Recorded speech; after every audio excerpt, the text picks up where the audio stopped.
Assalamu alaikum. Alors, vivre le Coran. Donc, c'est le sujet dont on va discuter ensemble.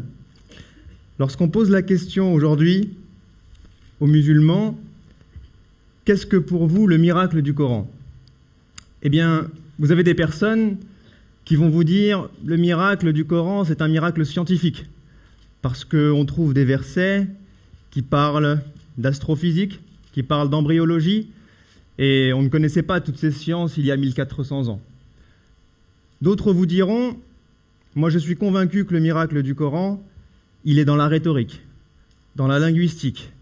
On est capable de démontrer, peut-être par A plus B, que le style rhétorique du Coran n'est pas un style humain, que ça ne peut venir que de Dieu. D'autres vous parleront du miracle numérologique du Coran. Ce dont je vous parle aujourd'hui, ce n'est aucune de ces choses. Mon intime conviction, c'est que le plus grand miracle du Coran, c'est le fait que ce livre est capable de nous transformer. De vous transformer vous et de me transformer moi. De nous transformer de l'intérieur, de faire de nous des êtres meilleurs, des êtres qui sont capables ensuite d'œuvrer et de transmettre ce message, un message de bien et de paix. Mais la preuve, me direz-vous, quelle est la preuve de ce que je raconte? Lorsque vous revenez dans l'histoire, il y a 1400 ans, eh bien vous vous rendrez compte que les hommes et les femmes qui ont porté ce message, avant le Coran, n'étaient que des bédouins. C'étaient des hommes qui n'étaient pas civilisés. Ils ne savaient pas ce qu'était la civilisation. Ils n'étaient pas éduqués, ils ne savaient pas lire et écrire. Ils vivaient dans une société où la seule loi qui régnait était la loi du plus fort. Le plus fort écrasait le plus faible. C'était comme ça que ça marchait. Ils étaient dans une société où la femme n'avait aucune importance. La femme était un objet, où on n'aimait pas la femme, à tel point que ces hommes, plusieurs d'entre eux, lorsqu'ils avaient une petite fille, un nouveau-né, la tuaient. C'est dans ce contexte que le Coran arrive. Et vous vous rendez compte qu'il y a 1400 ans, juste après la révélation, ces mêmes hommes qui n'étaient pas éduqués ont appris à lire et à écrire. Que ces mêmes hommes qui tuaient les femmes ont accordé une importance et une valeur et une place que personne d'autre ne donnait à la femme à l'époque. Que ces mêmes hommes qui tuaient les gens, qui esclavageaient les gens, eh bien se seront trouvés à défendre les plus démunis, à défendre les faibles, à défendre les orphelins, se sont retrouvés à acheter des esclaves par centaines et à les libérer pour qu'ils soient libres. Ils ont défendu la liberté, ils se sont battus pour la liberté, ils se sont battus pour la justice. Ces mêmes hommes qui étaient des ignorants ont ensuite transmis la science. Ils ont contribué pendant des générations et des générations au progrès qu'il soit scientifique, politique, économique, philosophique, artistique. Mais qu'est-ce qui les a transformés? Qu'est-ce qui a fait que ces gens-là sont devenus cela? Eh bien, ce qui les a transformés, c'est ma théorie, j'espère que vous la partagerez, c'est qu'ils ont porté le Coran dans leur cœur, qu'ils l'ont vécu et qu'ils l'ont appliqué. Alors vous allez me dire, mais comment faire? Comment faire pour vivre le Coran comme ces hommes l'ont vécu et se transformer comme ils se sont transformés? Alors je vais vous donner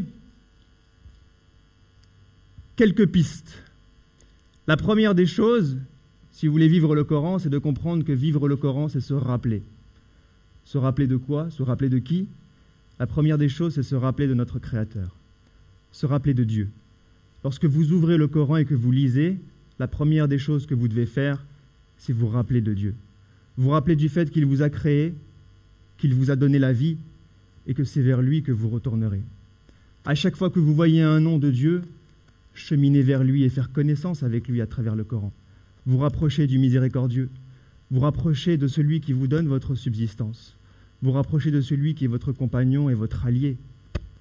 De vous rappeler de lui. Se rappeler, c'est également se rappeler de cette vie et de son sens. Donner un sens à votre vie. Donner un sens à votre quotidien. À partir du moment où vous vous rappelez que Dieu vous a créé, alors vous comprenez pourquoi est-ce que vous êtes là sur terre et quel est le sens de votre vie. donner un sens à sa vie, eh bien c'est également se rappeler de sa mort.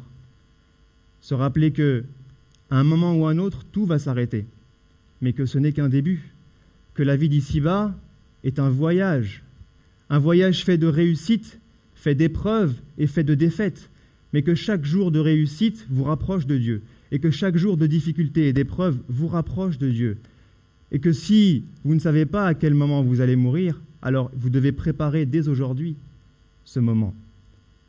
Donc le premier truc que vous avez à faire lorsque vous ouvrez un Coran, c'est effectivement vous rappeler. La deuxième chose que vous devez comprendre, c'est que le Coran est là pour faire de vous des êtres meilleurs. De comprendre que nous sommes tous des êtres humains, que nous avons tous des qualités, tous des défauts, que nous avons tous des moments de force et tous des moments de faiblesse. Eh bien, le Coran est là pour vous transformer de l'intérieur. Dieu dit dans le Coran « Ya ayyuhan nas qad ja'atkum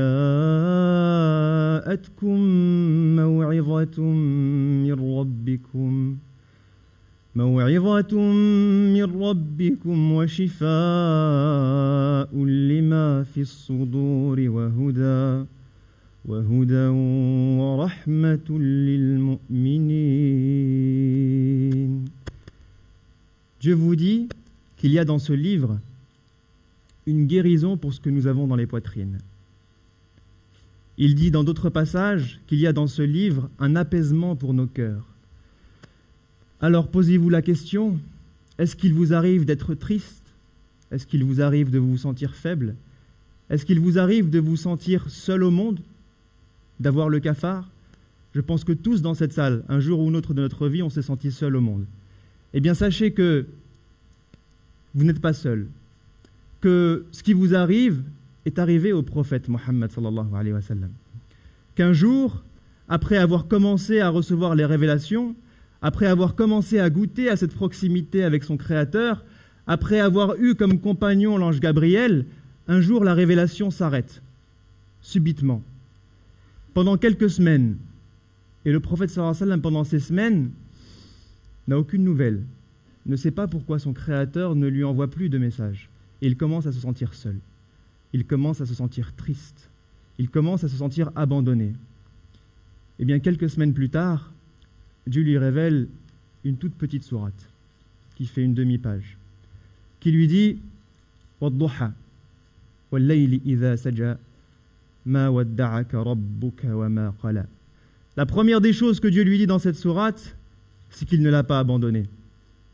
Il lui remet confiance en lui disant « Tu n'es pas seul, je suis là ». Et ensuite, Dieu ne s'arrête pas là. Il lui donne des preuves. Il lui dit « Alam yajidka yatiman fa'awa » Est-ce qu'à un moment de ta vie, à Mohammed, tu n'as pas été orphelin? Et quand tu étais orphelin, est-ce que Dieu ne t'a pas accompagné? Est-ce qu'à un moment de ta vie, tu n'as pas été égaré et Dieu t'a guidé vers la lumière? Est-ce qu'à un moment de ta vie, tu n'as pas été pauvre et Dieu t'a donné à manger et à boire? Vrai ou faux? C'est vrai. Et en plus, au moment où tu étais pauvre et orphelin et égaré, tu ne connaissais même pas l'existence de Dieu. Tu ne savais même pas que Dieu était là. Ce n'était même pas ton compagnon. Et à ce moment-là, il était avec toi, alors même que toi, tu ne le connaissais pas. Dieu lui donne la preuve. Il vous dit à chacun d'entre vous, lorsque vous avez mal, eh bien, rappelez-vous que Dieu a toujours été là pour vous. Même si vous ne vous en souvenez pas. Et regardez ce qui vient juste derrière. Et il lui dit فَأَمَّا الْيَتِيمَ فَلَا تَقْهَرْ وَأَمَّا السَّائِلَ فَلَا تَنْهَرْ وَأَمَّا بِنِعْمَةِ رَبِّكَ فَحَدِّثْ. J'ai été là pour toi quand tu étais orphelin, aide les orphelins.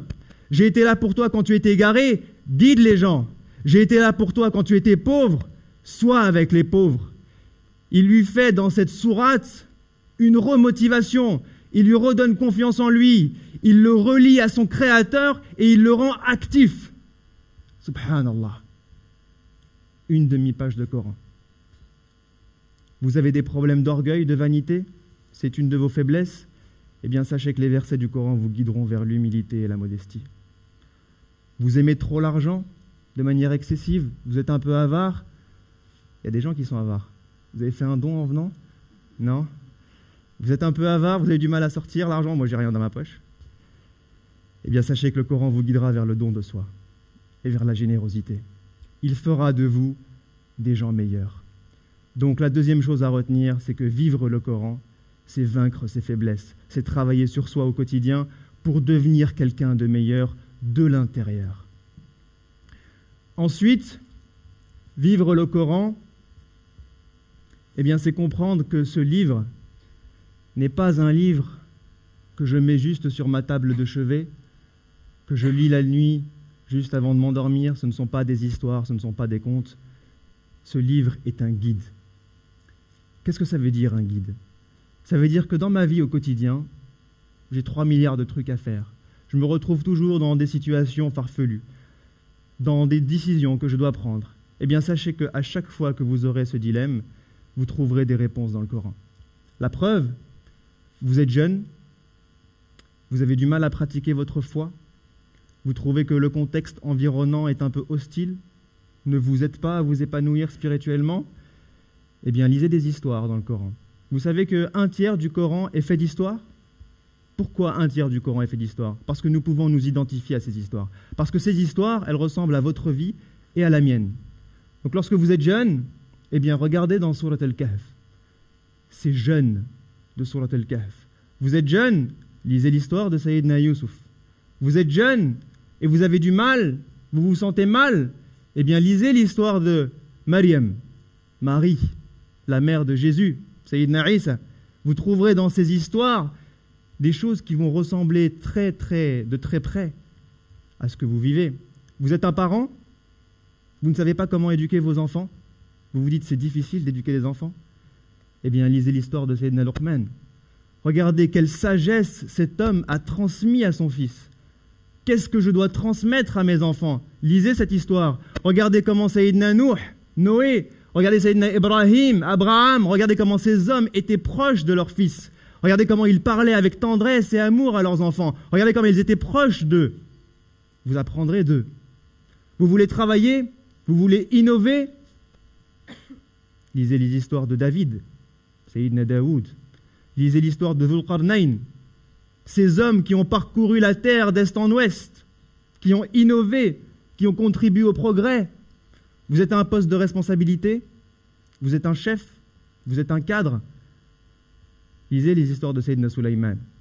Regardez comment cet homme avait compris que ce que Dieu lui donnait comme pouvoir était en réalité une épreuve, que c'était en réalité une responsabilité, et comment il devait gérer ça dans son royaume. Lisez ces histoires. Vous cheminez vers Dieu, votre foi est grandissante, vous voulez avancer dans votre foi, lisez l'histoire de Sayyidina Moussa, une histoire magnifique, une histoire pleine d'enseignements, une histoire de cheminement spirituel. Sayyidina Moussa, Moïse, cet homme qui, lorsque vous lisez les premiers épisodes de l'histoire, vous vous rendez compte que le mot qui revient le plus, c'est la peur. Il a peur. Dieu lui envoie des signes, il voit les signes, il a peur. Dieu lui dit, va voir Pharaon, il lui dit, mais j'ai peur qu'il me démente. Envoie avec moi mon frère. Tout ce que Dieu lui demande, il a peur. Cet homme-là qui a peur, vous sautez quelques épisodes, vous revenez quelques épisodes plus tard, et là, Sayyidina Moussa est avec son peuple, Bani Israël, les enfants d'Israël. Ils sont en train de s'échapper de Pharaon. Et à un moment, ils arrivent et ils ont la mer devant eux. Et Pharaon derrière eux. Et le peuple de Sayyidina Moussa lui disent « Inna la mudrakoun » c'est fichu. Ils vont nous attraper. On est fichu. Qu'est-ce qu'il répond ? « Kalla inna ma'iya rabbi sayahdin » non, mon Seigneur est avec moi et il me guidera. Je ne sais pas si on va se téléporter. Je ne sais pas si la mer va s'ouvrir en deux. Je ne sais pas s'ils vont s'immobiliser derrière nous. Je ne sais pas ce qui va se passer. Mais tout ce que je sais, c'est que Dieu est avec nous et qu'il nous montrera la voie. Ce même homme qui en début de série était super stressé et avait peur, quelques épisodes plus tard, il a une confiance infaillible en Dieu. Infaillible. Eh bien, lisez son histoire et apprenez de ce cheminement spirituel pour vous aussi cheminer vers Dieu. Vivre le Coran, c'est aussi être une miséricorde pour l'humanité. Parce qu'il ne suffit pas de vivre sa foi pour soi et de le garder à l'intérieur et d'avoir quelques modèles pour savoir ce que je dois faire au quotidien. Vivre le Coran, c'est aussi les autres. Et Dieu dit dans le Coran à son prophète, sallallahu alayhi wa sallam, وَمَا أَرْسَلْنَاكَ إِلَّا رَحْمَةً لِلْعَالَمِينَ. Et nous ne t'avons envoyé que miséricorde pour l'univers. Certains traduisent al-alamin par les mondes, parce que dans l'univers, il y a les êtres humains, l'humanité, mais il y a aussi le monde des animaux, il y a aussi les végétaux. Ça veut dire que le musulman est censé être une miséricorde pour l'humanité, mais aussi pour les végétaux et aussi pour les animaux. Qu'est-ce que ça veut dire être une miséricorde pour l'humanité? Ça veut dire que tout d'abord, vous devez être un porteur et une source de bien pour votre entourage. Une source de bien pour votre entourage. Votre entourage, c'est votre famille, c'est vos amis, c'est vos collègues, c'est vos voisins, mais c'est aussi les gens que vous rencontrez dans la rue, c'est les gens que vous ne connaissez pas, qu'ils soient musulmans ou non musulmans. Vous devez être une source de bien pour toute personne qui vous croisera un jour. Il faut que chaque personne qui vous croise, vous, un jour, dise « Cet homme, cette femme est quelqu'un de bien, il m'a fait du bien, il est une source de bonheur, il est une source de miséricorde. » C'est ça, être une miséricorde pour l'humanité. Être une miséricorde pour l'humanité, c'est aussi défendre des valeurs, défendre la justice, se battre contre la tyrannie, se battre pour la liberté, se battre pour l'égalité. Ça, c'est votre devoir. C'est votre devoir de miséricorde envers l'humanité que de vous battre pour le bien et de combattre le mal. Ça, c'est votre devoir. Votre devoir de miséricorde envers l'humanité, c'est aussi de répondre aux besoins de l'humanité, répondre aux besoins des hommes, de voir à chaque fois que quelqu'un a besoin de quelque chose, que vous puissiez lui apporter ce que vous pouvez, à votre niveau. Et là-dessus, j'aimerais revenir sur mon expérience personnelle. Moi, je travaille dans un centre de recherche. Je travaille sur ce qu'on appelle des aimants supraconducteurs. Ce sont des aimants qui permettent d'atteindre un certain nombre de performances que les aimants classiques n'atteignent pas. Eh bien, il y a quelques années, j'ai travaillé par exemple sur un projet d'aimant d'imagerie médicale. Concevoir l'aimant d'imagerie médicale le plus performant au monde, le plus grand au monde. Et cet aimant d'imagerie médicale, qui sera opérationnel dans quelques années, eh bien, permettra de comprendre mieux le fonctionnement du cerveau. Ce qui veut dire pouvoir résoudre ou comprendre certaines maladies mal connues à ce jour, comme Parkinson ou Alzheimer. Ce qui veut dire aussi être capable de déceler des tumeurs dans le cerveau, qui sont beaucoup plus petites. Aujourd'hui, je travaille sur un autre projet qui parle de l'énergie d'avenir, l'énergie du futur. Comment concevoir une énergie pour nos enfants. Cette énergie du futur sur laquelle je bosse en ce moment, eh bien, elle ne verra peut-être le jour en termes d'électricité chez vous que dans 30, 40, 50 ans. Peut-être qu'on sera mort avant. Mais aujourd'hui, il y a des milliers de personnes à travers le monde qui travaillent sur ces projets. Et ces projets sont une miséricorde pour l'humanité. Et pour moi, c'est un honneur et une fierté en tant que musulman de travailler avec une toute petite contribution sur ces projets-là. Parce que ça me permet d'être épanoui intellectuellement, personnellement, mais aussi spirituellement. Et ce que je voulais vous dire aujourd'hui, c'est que chacun d'entre vous, que vous soyez ingénieur, ou que vous soyez ouvrier, que vous soyez avocat, ou que vous soyez technicien, que vous soyez professeur, ou que vous soyez étudiant, que vous soyez père au foyer, ça existe, ou mère au foyer, eh bien chacun d'entre vous, avec vos connaissances et vos compétences, vous pouvez devenir une miséricorde pour l'humanité. Vous pouvez apporter quelque chose aux autres. La seule chose qui change, comme le disait notre frère tout à l'heure, eh bien, c'est que vous faites le choix de changer. C'est que vous vous reprogrammez. Que vous dites ce que je fais chaque jour, eh bien, je le ferai pour donner un sens à ma vie. Je vais le faire pour être une miséricorde pour les autres. Et tout de suite, votre vision de la vie va changer et vos actions vont changer. Je terminerai donc avec une question.